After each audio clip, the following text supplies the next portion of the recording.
kasalanan. Again po, Sara Duterte! At nanakaw! Siya pala yung hinaras ng isang gabi. Bato de la Rosa! Batugan! Ibalik ang sweldo! Kakanungin nyo! Panalo na kami! Pisting yawa! Mga kasangkayan ko, mga kabista ko, gumising na kayo! Taga-Davao ako, pero hindi ako DDS! Tatawagan po natin ang pinaka-lovely po na delikado ang kanyang apelyido! Salamat po!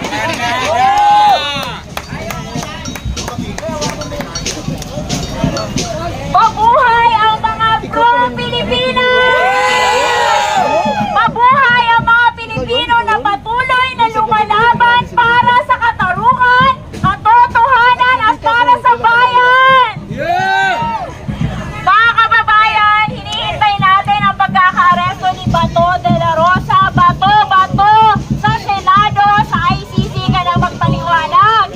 At pag sinabi kong Sara Duterte, sabay-sabay nating isigaw, litisin!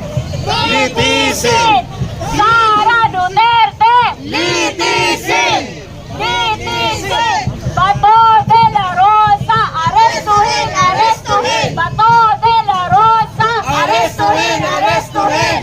Gusto ko lang magpasalamat sa mga kababayan natin na patuloy na lumalaban. Sobrang init mula pa kaninang alas 12 hanggang ngayon patuloy na nakikipaglaban dahil masyado na tayong pinababoy. Yung institusyon ng gobyerno na dapat sana ay para sa taong bayan ay ginagawang hotel at taguan ng isang pugante. Kriminal!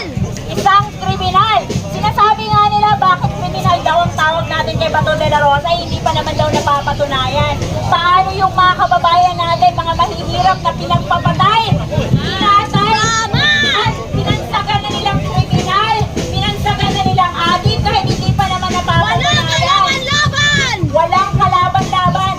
So para po sa lahat na naging biktima ng EJK, Bato de la Rosa, arestuhin! Arestuhin! Sara Duterte, litisin! Litisin! Maraming salamat po. Mabuhay ang Pilipinas! Kaya po, meron tayong isang spokesperson po. Pag sinabi ko Bato de la Rosa, sabihin nyo, tapusin! Tapusin! Bato de la Rosa! Tapusin! Tapusin!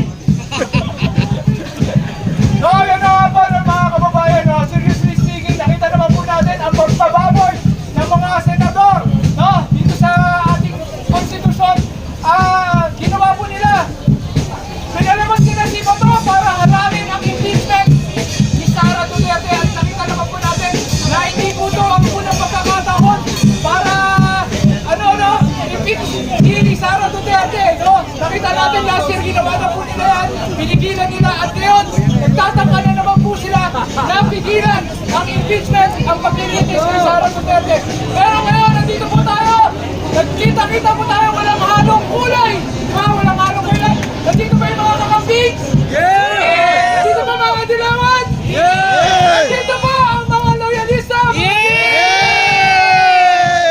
Ano po ang sigaw natin? Bato de la Rosa! Tapusin! Tapusin! Tapusin! Tapusin! At Sara Duterte! Litisin! Litisin! Ayan, hintay po tayo kasi inilipat na daw si Bato de la Rosa! Yes! Yes! Ding ang bato! Yan, ding ang Bato! Alam mo ba, isama na natin si Alan? Tamatalo! Ayan, nandito po si Madam Brua! Madam Brua, your stage is yours! Tawag po tayo sa kasunod na magsasalita po ang para galing sa piling ng kabataan si Politiken. 10 minutes na namin. Ako ba? Politiken, kabataan ka, nakapon. Nandiyan ang NBI. Nandiyan ang NBI. Go, go, go, go, go, go. Magandang gabi, Pilipinas! Tayo po ay nandito para manawagan na ituloy ang paglilitis ni Sara Duterte sa Senado. At pinapanawagan po ng taong bayang Pilipino, yung mga pro-Philippines, na arestuhin na si Bato. Bato, maawa ka na sa mga Pilipino. Sumuko ka na please. Dahil nahihirapan na rin ang mga Pilipino sa labas ng Senado. Nahihirapan na dahil nag-aantay kung ano ang mangyayari. Bato, Senator Bato, nire-respeto ko po kayo bilang senador. Pero sana po ay paubayan na po ninyo. Harapin na lang po ninyo ang kaso at patunayan na lang po ninyo sa korte kung kayo ay inosente. Mga Pilipino, sabay-sabay po nating sabihin, Sara, litisin, Bato, arestuhin!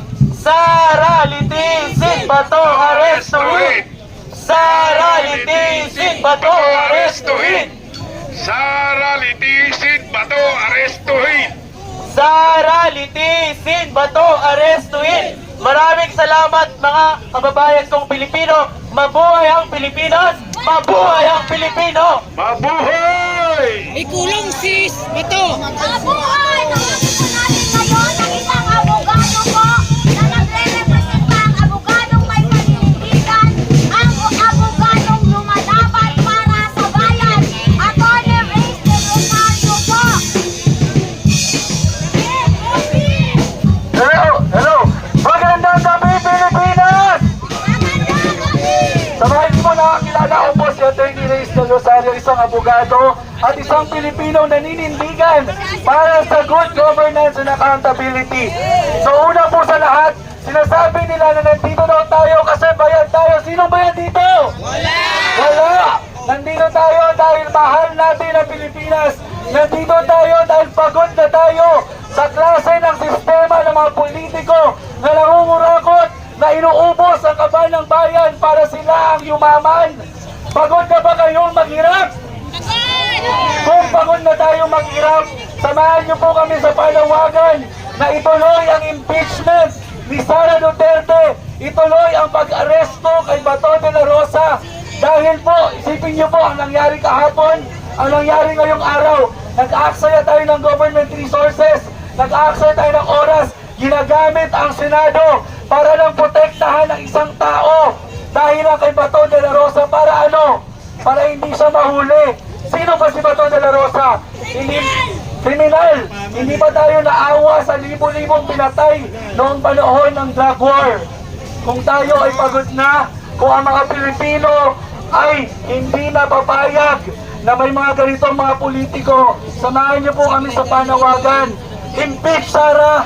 Arestuhin si Bato! Maraming salamat po. Kaya ng TV si Bato. At ito pa ang kanyang mga sinabi. Salamat. Kahit ano.